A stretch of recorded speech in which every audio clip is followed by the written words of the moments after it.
Grog.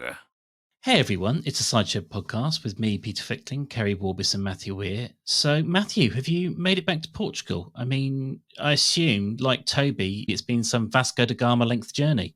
Well, Portugal, arguably easier to get to from Ambridge than Stratford-upon-Avon. That's where he's gone, isn't it? Yeah, I think, didn't you look it up? Look at how far it is. Well, roughly where Ambridge is believed to be on the map of England to Stratford-upon-Avon would make it an hour's drive.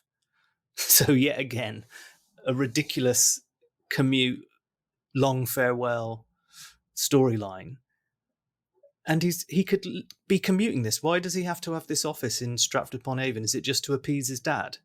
I think it was his dad. His dad wanted him to be based there. He made a point of saying that at the time, didn't he? Mm. But he's back on Saturday anyway. Yeah, unfortunately for Toby, that's the only day they don't record. Yeah, that was convenient, wasn't it? If you want to get the Archers 7 days a week, there's a limited number of ways you can do it. One of which, of course, is to be a patron for this show, and you will get the podcast on a Saturday. So there you go, and then you can dodge this ad. The funny thing was, though, when you started saying, if anyone wants to get the Archers 7 days a week, and in my mind I was thinking, who the fuck would want to do that? Because this week was not great. Keri, that you've just done our segue back into the show. It really was absolutely dreadful. I kind of feel like we've already blown probably the only interesting topic of the week, which was sort of what are they doing with Toby? Is that a farewell? Is it like, are they just kind of giving us the nod? They're sidelining him. I don't know. I tell you what, there was one thing on the WhatsApps where there seemed to be a point of difference. You guys weren't completely turned off by the bull scene with Eddie and Kenton. I wanted to smash everything in the world into dust. I'm very worried about your personal effects this week, Peter, because you said the Ben and Beth storyline made you want to smash your phone. Yeah. And now you say you want to smash everything to dust due to the Eddie Kenton storyline. I mean, You're just sitting surrounded by rubble. Are you going to eventually be recording this on a loud hailer? Well, I'll be in a kind of padded box, and I'll have to lower a microphone through a hole in the ceiling.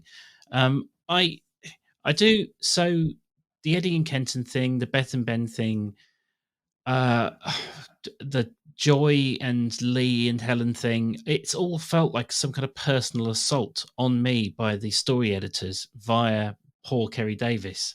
I mean, the poor man having to write those storylines into reality, just awful.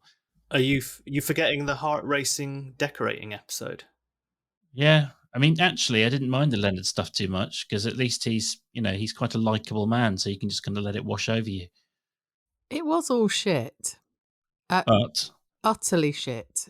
I can't think of any element of it that was interesting. Really. So when you said you didn't mind the bull, that was what you're saying. You didn't mind it, like it didn't cause you physical pain. It didn't cause me physical pain. I quite like it when Eddie is pretending to Kenton to be angry. I thought it was done quite well. Yeah. Obviously, the whole thing is absolutely idiotical. I was going to say. It is idiotical.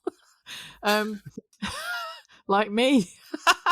But I quite like Eddie and Kenton, and I quite liked when Kenton was doing it back to him, even though the whole thing's shit. Can I do one of my Ponzi overthinking things? So I feel like the whole listening to the Archers, there's a kind of unspoken pact between us, the listeners, and the writers, and we understand that things have to evolve. We understand that certain characters have to change, scenarios have to change. They have to bring action in, otherwise it really would just be, a very tedious tale of everyday folk in the village. But when they mess with certain kind of core characters like Eddie, it really gives me the willies, and not in a nice way.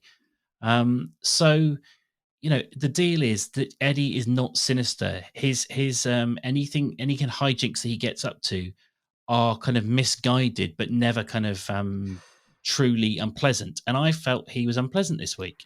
Yeah, he can be unpleasant, in lots of different ways. He can be really unpleasant to Clary, I think, Yeah, at true. times, and then be really loving. But it's always the really loving thing because he's covering up for and feeling guilty about the shitty things he's done. He sounded really horrible this week when he was with George and was, making George be his bitch just because George bought bloody pheasants instead of turkeys. And I'm sure he would have actually known the difference, wouldn't he?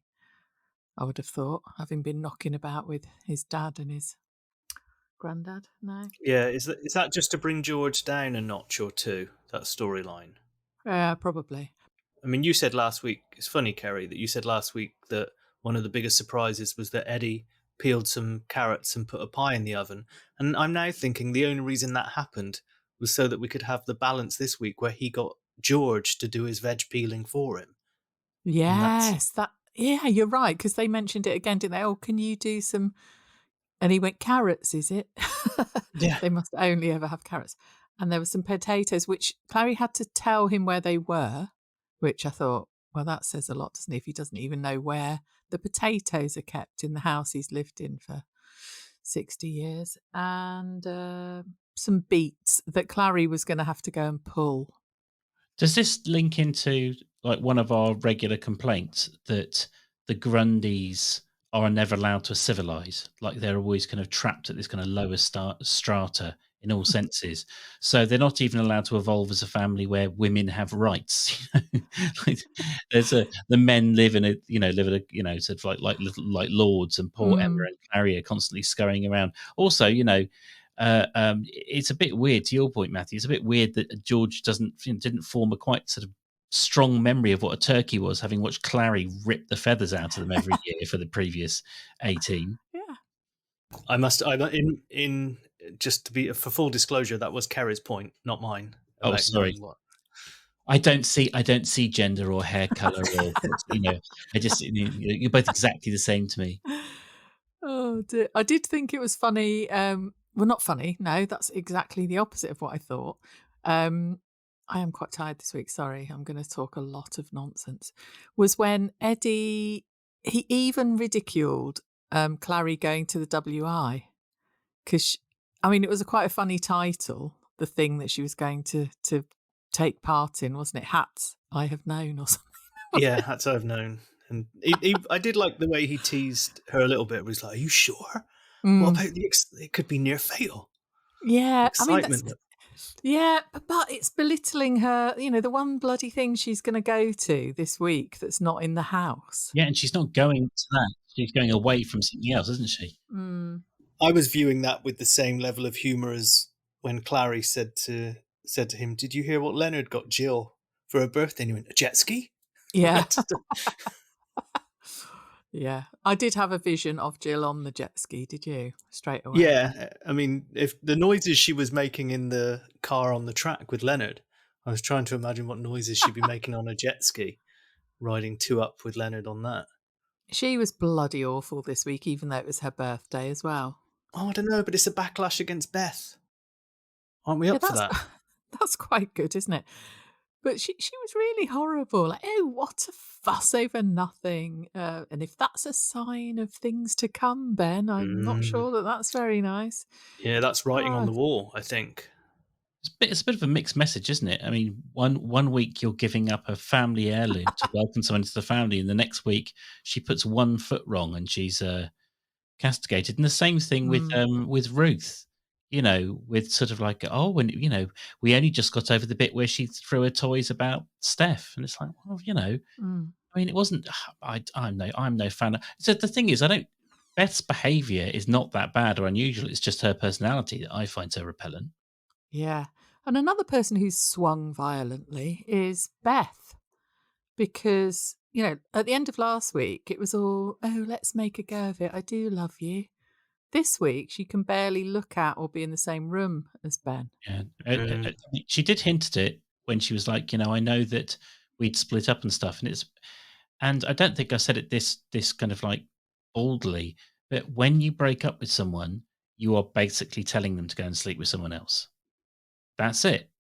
you know, it might not be very nice when it happens, and you might then get back together or whatever. But if you've told someone you don't want to be with them, you've basically instructed them to go and have sex with someone else. So, get over it. It's your fault. And, the only thing she can be cross about is, have I said all this before? Over the No. years, but it's fine. I don't think in the context of this storyline you've said it. I mean, I've only got about 5 different thoughts. I just regurgitate them for the different scenarios. I do really feel bad for Ben, because you're always going to be coming from a point of defense with someone who is so morally righteous as Beth. So when you've actually done something like Ben has done, you just got to cut and run, I think. When Game he said, over. Yeah. yeah, because that bit where he was like, I can do your laundry, and she's like, I can do my laundry, Ben. I was like, yeah, do you want this for the rest of your life, sunshine? I don't think so. And you've only just moved in. I mean, they were all in the same house, and they couldn't find each other, could they? There was one point where Beth came to see Ben. How big is this house that Shula had? They were all talking at separate times. It was just odd. And another thing, talking about the house thing, when Ruth was saying to Leonard, because they were trying to work out, what's going on with Beth a little bit, weren't they? It's a bit peculiar. And Ruth's like, well, you know what it's like, it's the most stressful thing in your life to move house. It's like they took a few bloody black bin liners from one house to another slightly up the road. Yeah. It wasn't that stressful, was it? And it took them bloody years in Josh's case, years to get out in the first place. I mean, they should really take the hint that the fact that the moment they've gone, as they were going out one door, it's like the paint and wallpaper was almost arriving through the other one. You took to Twitter to compare Beth Casey to Liz Truss, Peter, I saw this week. Yeah, I didn't think for long, but I was trying to think of someone who, because what it is I can't point to anything about Liz Truss. I mean, obviously her policies, obviously the government that she's leading, blah blah blah. But in terms of her personality, it's very difficult to define why you dislike her so much. But it also feels so right to feel very strongly about what an unpleasant woman she is. And it's the same thing with Beth. If I'm pressured, I can't think of the specific things that set my teeth on edge so much. But there is something about her whenever she's on air. And the way that she's polluted Ben Ben's the same for me now. Like that character, just hearing him whine and bleat on about losing this god-awful woman, it's just driving me nuts. You may not know this, but I was covering the Tory party conference this week, and I did catch up with Liz Truss, and I put it to her that you'd compared her to Beth Casey. Here's what she said. That is a disgrace. Yeah. I wasn't hallucinating then earlier. I thought I'd heard Liz Truss in my ear holes. I couldn't work out how. It's difficult to describe why her voice is so unpleasant. It's like it's like a little portal to one of the planes of Dante's Inferno. They're just evil, wrong people. It's like Jacob Rees-Mogg. You can easily list 10 vile things about him that make you want to destroy him, and all versions of him in all realities. Whereas Liz Truss, it's just a feeling. It's like horrible. And Beth and Ben. And just the whole thing, it feels wrong, and I can't wait for them. And in previous weeks, we've had other plots. We've had what was it? A couple of weeks ago, we had all of the Chelsea stuff going on. Who's it going to be? We've had some good stuff with Jazza. We've had some fun stuff with Adil. I know you guys don't like him, but there's the whole Russ drama. All of that stuff kind of distracted. But now there was nothing, was there? Exactly. Yeah. All the pain of Beth and Ben with nothing to sort of. And, yes, in other weeks, I might have been a bit kind of like, well, the Kenton and anything's not that bad. But this week, I just didn't have any energy left to commit to it. I actually put a tweet out, rant over in a minute, don't worry. I put a tweet out yesterday, and it was completely sincere. If it wasn't for the cider shed, I'd probably be taking a couple of weeks off. I did see that. I don't know if this parallels that, but I was pleased to hear from Tony this week. Well, exactly.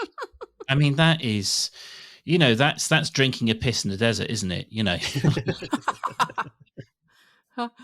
Yeah, and he was moaning, wasn't he, about the soiled pants thing and being pissed off because Bridge Farm is all organic. It should have been a front runner, and that they must have separate categories. Even that I couldn't give a shit about, could you? I didn't know what had happened on Sunday night. I just saw a few tweets going around, and I thought it was actually Bert Fry's pants that had won it. And I was like, they've dug him up. He's still wearing them.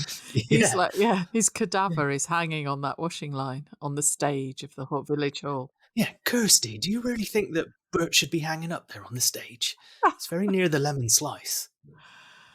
Oh, and when that episode began, that was Sundays, wasn't it? Clary began and she was going, lemon curd, damson jelly, chutney, carrot cake. What have I forgotten? And I was thinking, the fact you had a secret child in 1975 called Tracy and Kenton's dad. I think the Bull storyline has got too jokey for it to have any serious ramifications in the past. That would have been good, though. It was Leo that came up with it on Twitter, wasn't it? Yeah, he genuinely sowed a little seed, which I shared with you two, didn't I, on WhatsApp, that it is possible that, I know that Kenton was older, no, Clary was older, blah, blah, blah, and that Tracy was born the year after this kissing session had happened. It would have been amazing. So could have been their secret love child, then brought up by, who was it? Bert. Bert, that's it, Horrobin. It would have been, and then Tracy would have been an heir to the Archers' millions. Could it still happen? I don't think so. The way that Kenton and, like Matthew said, the jokiness with which they were dealing with the whole thing, because Kenton would have. There's no way Kenton would have been so blasé about the whole thing with Jolene if he knew there was this secret child, or if he knew there was actually a bit more to it. It'd be so funny though, wouldn't it? But also I was thinking, in that whole game thing where Eddie was getting really narky with Kenton, which was all a pretend, to play the game properly, he should have been really narky with Clary for keeping it a secret for all that time as well, shouldn't he? I was surprised that Clary this week went along with it. I thought they were going to keep it. I thought it was going to get messier because it was just going to be George and Eddie's little secret, and Kenton was going to guiltily be slipping pints without Jolene knowing. And I thought that would have been much better if Clary and Jolene would have found out, and then it would have all they'd have circled back round for revenge. But they didn't do that. I think they missed opportunity. But at the same time, I felt like they were just trying to pad a week out somehow. Yeah. I mean, I listened to when I re-listened to. I told you guys I was like dreading re-listening to Wednesday's episode, which I've decided we can just call listening to paint dry, because that's pretty much what it was like. And I thought I'll go back and I'll listen, because there might be something in there, something I missed, or some underlying message. No, fuck all, nothing. There's just nothing in there. Even the beginning of that episode, the Wednesday one, Leonard was saying he's always enjoyed decorating because once it's done, it stays done. I was like, if that's true, why the fuck are you redecorating? I mean, maybe they're all going to get lead poisoning, and that's what's going to lead to it. So they'll get lead poisoning. Then Joy might get Legionnaire's disease in the hot tub. Yeah, poor Joy. That was a strange turn today, wasn't it? When she was suddenly like, "Oh no, I'll send it back. I don't deserve this. It's not for the likes of me." And then Helen was going, "You're taking this all wrong, Joy. When I was really moaning 1 second ago about all the noise, you've taken that wrongly." And there's that bit where Lee said, "Well, there's nothing wrong with laughing." And I was expecting Helen to go, "Well, actually, I think there is." Yes, we don't like laughing in our house. You've got Matthew's 2 lives over the last sort of few weeks. You've got his kind of childhood and his, holidays in the UK, where he's kind of in this rural Lidl, where, you might be a bit surprised to hear a neighbour. And then obviously in Porto, you've got, your cheek to jowl with, the gym and your noisy neighbours. Has Helen never lived next door to someone before? She must have lived somewhere other than on the farm over the years. Probably not. Is this her first ever experience of having a neighbour? It's like, oh, someone's having fun next door. How nice for them. Not like your twatty neighbours, Keri, where it's just relentless. I just mean, like, if you've got a lovely neighbour like Joy, you take pleasure from the sound of them having fun. You don't get all stroppy. Well, that's exactly what Joy said about having to listen to the grime and Lee's drumming. Yeah. I love hearing you having such a lovely family time. Because she's too nice to say anything about it. Yeah, she probably hates it, really. Also, what was the weird story? How they came by the hot tub. It seems like first of all they went round there and she was like, "Oh, you've just missed Mick," and they were like, "Oh no!" You could tell in their head they were like, "Great, thank God for that." Oh, that's a shame. And then she's going on about how she shows them a photo. Was it Mick's uncle? Yeah. And he seemed to have like a trophy wife who he'd separated from, that they assumed was like his great granddaughter or something, and therefore they got the hot tub. And then they said that weird idiom, "It's an ill wind that blows nobody any good." I was like, what? It's more applicable to a jacuzzi than a hot tub, isn't it? Yeah, it was a very convoluted tale, that, wasn't it? About how he then had to sell it because they split up, and we didn't really need to know any of that, did we? Do you think it's just to add some kind of depth to Mick? Possibly. Then the builders were building a bar in the back garden, weren't they? That irritated the crap out of me. Again, you're allowed to make noise to get stuff done. It's not... it's Joy, their lovely neighbour who's done them so many favours, is having a hot tub put in. You can put up with a couple of days of banging and drilling. Just don't be so bloody dramatic. Oh, by the way, I told you a couple of weeks ago about Nick Fickling and Dick Nicklin. Yeah. Well, I was lobbying very, very hard for my son to be called Mick Fickling. So I've got a lot of fondness for Mick as a name, but I was overruled, unfortunately. Not unfortunately, I like Cyrus, but anyway, yeah. Carried on the joke, Peter. Yeah, exactly. But no, but it's more that I like, Mick. So I think I've got a kind of instinctive fondness for Mick, even though he's a pillock. There probably aren't many Micks nowadays, are there? No, I think they're thin on the ground. Yeah, that's probably everything, isn't it? I'm literally sat here trying to think of another Mick other than Jagger. I'm looking at my notes thinking, what else is there? Apart from Pip being an absolute cunt. Do you think Pip is going to do her nut when she finds out this heart-to-heart with Chelsea, which I think by the end of it, she knew was about Chelsea and not a friend? Yeah. Is about the fact that she's pregnant by Ben. Do you think all that milk of human kindness is going to evaporate very quickly when she discovers that? I think she could quite reasonably make the point to Chelsea that she had a vested interest and, she would have liked to have been told, but then obviously Chelsea could say, well, I didn't say it was me, I said it was my friend, But...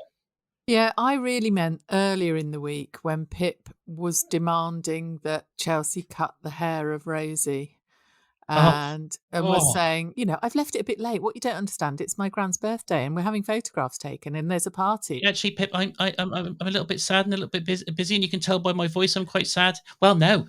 Yeah. Entitled. I get my way all the time. You've got to do what I want. You've got to go. It was awful. The Orangery doesn't stay open very late, does it? Go on, please. I'm desperate. When do you finish? 2:30. Right, that's fine. I'm coming over. And just to warn you, Rosie's not keen on getting a haircut. Bye. I like the way it was part of the reason was that she said, I love what you did with Beth's hair, which I have this weird vision of Beth coming back to the cottage or the house now and saying, hey, Ben, look what that slag you knocked up at the rave did with my hair. What do you think of it? And then then Pip comes in and they all go, oh, Chelsea cut my hair. It's all going to be a bit odd. Every time you go to see Chelsea, she's going to cut your hair. Ben's going to go round and come back with a mullet. Oh, I had a good chat. We sorted everything out. She cut my hair while I was there. Everyone's hair is getting like higher and higher up their head. The more they speak to Chelsea. So they end up with just those little spikes on the top. It's going to be like those terrible 1980s yearbook photos you see with like huge vixen heavy metal style hair. He's like shafting the village one by one so no one ever gets laid again. And obviously it had to then lead to the bit where she was talking to Chelsea about babies, didn't it? They had to have had an interaction earlier in the week for them to have that. Because even when she was cutting Rosie's hair, poor Chelsea tried to speak to Pip about parenting and she just cut her dead and carried on talking about herself.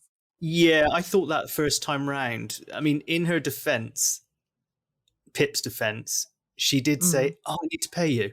That was what she cut across with, wasn't it? It wasn't anyway more about me. She had gone on and on about herself. And then Chelsea went to say something like, oh, so do you think a father? And then she went, I need to pay you. So it wasn't still quite. rude. I get what you mean. I think it was just Chelsea was mumbling a bit, but yeah, I mean it's classic Pip. But I don't think it was as bad. Why was Toby? He was so sad when he was leaving the cottage. Why did he then go and start playing around with Pip's sex toys? She found him fondling Rabbit in the bedroom. Yeah. What's all that about? Oh, God, that's a horrible thought. There's certain characters I just like to keep them sort of frozen as sort of sexless beings. I don't want to sort of think of them as kind of fully rounded human beings with wants. Where is the next romance for Pip? Everyone thinks Stella. Well, that would be quite interesting. I mean, but I would quite enjoy that. I think because there aren't people have complained for ages that there aren't any well-rounded gay characters in the village. I can't. Apart from Jim's daughter, are there any other lesbians? I think it'd be quite interesting. I don't want to hear Pip having a relationship. If she's going to have one, make it with a woman. Yeah, I don't think she's allowed any happiness though. No. Really? But knowing her, she'll want to get someone roped in to help her out with the childcare, won't she? When she was explaining to Chelsea about how tough it is being a single parent, I did think, oh, how is it you who's telling her this tale? Someone who is in a really comfortable situation, who's got a huge amount of support and money, who barely does any of the childcare, who was saying, because Toby's going away, how tough it's now going to be. It's probably not going to be that different, really, is it? Because of all the support of the family around you. I mean, obviously it's a sliding scale, Keri, but I you've been a single mum in the past. But I sort of, we have friends who have kind of parents who look after the kid a couple of days a week, or and stuff, and then not our closest friends, but sort of like some vague friends, and they're like moaning, and you're like, oh my God, you're moaning. You get 2 days a week where you'd have to do any childcare, and so if you then upscale that to what it must be like for you listening to Pip moan, bloody hell.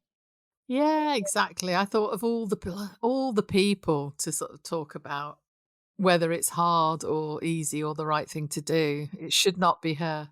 Because Toby moved in. So actually, she was never actually a single mum in the true sense. It was for about a month and a half. But as you said, even then there was the parents and the grandparents to help out, and brothers and sisters, and cash, and lots of cash, and cash, of course. I think one of the reasons they wanted to bolster the numbers for Jill's photos is because when you get the developed photos through, Pip doesn't appear in them. None of them probably appear, apart from Leonard. Yeah. Imagine him getting back. Why is it just me in this photo? Oh, that was all so stupid as well, wasn't it? Because Shula's gone, so she's not in it. It was, yeah. And who else wasn't in it? Did Toby feature? Toby didn't go. Kenton mentioned it to him. They were having a bacon sandwich and a that's it. Orange juice or a coffee or something, and he said, "You're going to go up and see." He did pop in, didn't he? To say goodbye. Yeah. And they had a little joke about, how they didn't get on originally, but now they got on fine.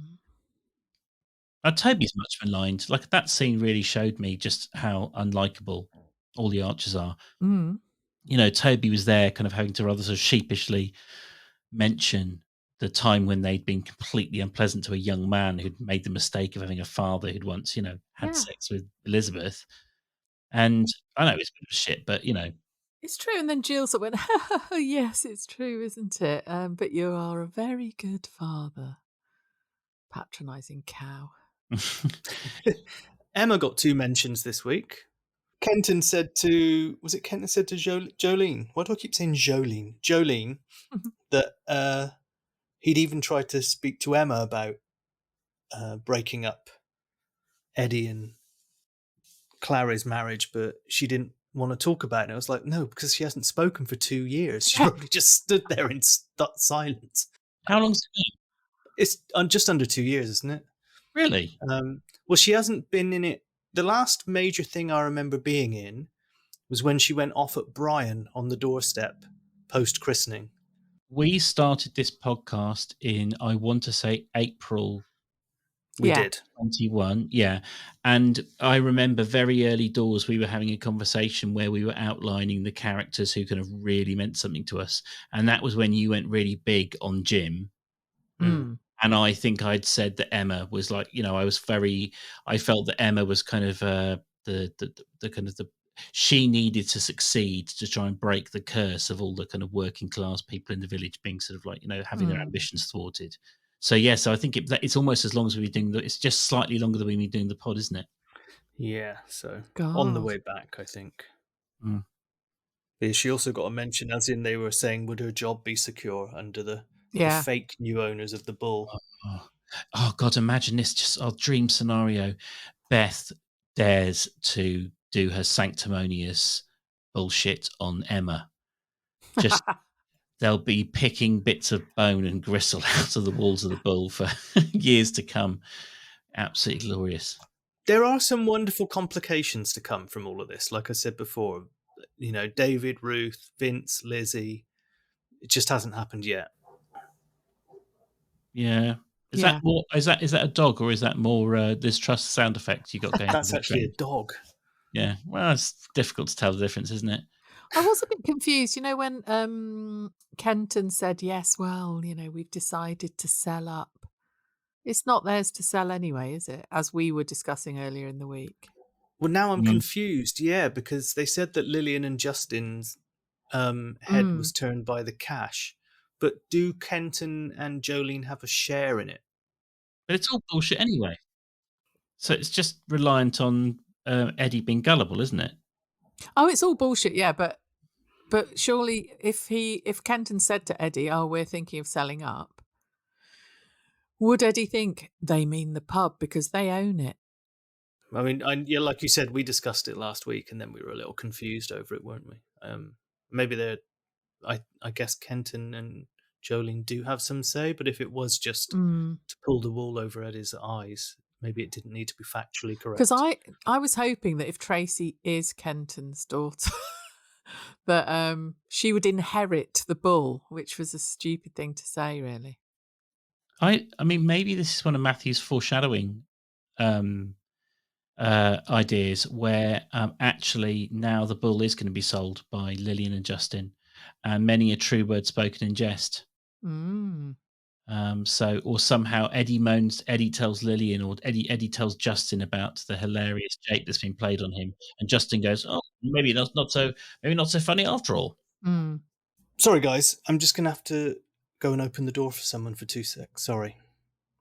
Okay. Keri, should we slag Matthew off while he's doing it? Go for it. Go for your life. Is he letting some dogs in? Well, we could talk about Matthew's. I mean, God knows what happens in that home. I mean, they spent the last 3 or 4 days mashed off their faces on hash brownies. They did. Yeah, they. I'm back. Oh, yay! Good. Shula was mentioned as well, as because Kenton had spoken to her, hadn't he, on the phone, and it's really awful hearing about the lives that they lead up there, the messes of their lives that they've led. That's only the last week. Yeah, since she got there. Yeah, they were fine last week. It was like some futuristic utopia, and then she showed up. It's like where we talked about Vasco da Gama earlier on. The kind of the Europeans went over to the Amazon, came back with reports of these burgeoning civilizations, and when they went back 200 years later, it was all just dust from all the disease they left behind. This is the effect that Shula's going to have on the Northeast. Yeah, they're taking way more drugs now. Yeah, this once sort of like culturally rich, thriving part of Britain is going to be decimated by her rancid personality. Still not a fan. No. If you haven't done so already after that hate rant, should we have an ad? Guys, it's a short episode this week. Normally, it's me rather grumpily fighting off Keri and Matthew to try and keep things as short as possible, but there's no pushback this week. We've run out of archers to chat about. Yeah, my dealer's here, so I best get moving. We told Matthew about the awful lies we told while he was gone. Clean living, Matthew. It's all yoga and cucumber sandwiches around Matthew's. Sorry, Matthew. It's completely decriminalised to eat those cookies here in Portugal. It's fine. So, Matthew, if people want to keep track of your glorious romantic trip up the coast, they can go to Instagram, they can go to Facebook, I assume? Yep, they could find us on Instagram at the Cider Shed Pod, and we have a Facebook group called the Cider Shed Podcast. Keri? Twitter is at the Cider Shed Pod. We've got 2,600 followers. Woohoo! Doing really well there. We've got no new 5-star reviews, you bastards. Shocking. Is this our new modus operandi at the end of every episode? We insult a section of our listenership. Yeah. No, it'd be nice to see one pop through. Come on, Kenny Higgs. You keep promising. Yeah, Kenny. And also Kenny's pretty with the words. He's good at words, Kenny. I know. He said it's in his drafts folder. He keeps going back to it and adding little bits to it. I think he's written nothing really, but Has he wrote reasonably good podcast? I mean, that would do, wouldn't it? Oh, that's the other one. That wasn't him. Yeah, that was a Kenny, but it wasn't Kenny. I asked Kenny if it was him, and it was really embarrassingly not him. I keep meaning I'm going to template that one up with just reasonably good. I just haven't got round to it yet. Yeah. Also, no, maybe we should with Kenny too much because he is. If we turn him against us, that same rapier-like wit could be used in a 1-star review. So love you, Kenny. Yeah. Oh, yeah. We love him very much. That's fine. No problem. Hey, what about football? I think we're doing quite well, aren't we, Matthew? Keri, you are top of the table. I thought we were second. No, you are now top. Good. But you are equal on points with the team in second. But for some reason, there must be some reason that you can be separated. And you are. So you are top on 534 points. That's because Haaland and Trossard both got hat tricks, and Haaland's our captain. So yeah, I've brought Trossard in for game week 10. You should be careful though. I shouldn't be helping you, but Jansen and Anderson in your defence, and plus your 2 players on your sub bench, including your sub goalie, are injured. So you've got 4 players you need to shuffle in, shuffle out. Deadline's tomorrow at 1:30. Peter, I'm still in 5th. I've gone up. I'm in 5th. Mm-hmm. Peter, you are... Jesus Christ. Last. Bottom. Must be last. Yeah. Bottom. Yeah. I mean, I did exactly what I said I was going to do. I used the random team, removed Chelsea's players, removed Spurs players, replace them with West Ham players. Done. And this is what you get. Didn't you tell me that one of my players isn't even in the Premiership anymore? Yeah, Marcus Alonso, he's on the bench. You did all right last week. Your point score was pretty good. At one point, you were ahead of me at the end of Saturday on points, and then it just kind of fell away. Just for the week. Just for a few hours. It was a magical hour. Foden got you 19 points, and Firmino got you 12, and Scamacca, your beloved West Ham, isn't it? Got 8. Did all right, but you've got some right duffers in there. Speaking of Spurs, though, Brighton play Spurs tomorrow. So cheer us on. The lovely Spurs. No, they're not so bad. Essentially, Keri's at the top. I'm in 5th. You're in bottom, and everyone else is dancing around. Well, guys, please bear with us. It's not all our fault. we can only talk about what we're given. So have a lovely week. It's always a pleasure. And Keri and Matthew, have a lovely weekend. I'm not here next Friday. It's the what? I'm not here next Friday. I have been telling you this for months because I'm going to see Roxy Music. Oh, okay. On Friday night at the O2. So have fun, boys. You're going to see Roxy Music? Yes, with Shula. Yeah. You're there before me, Keri.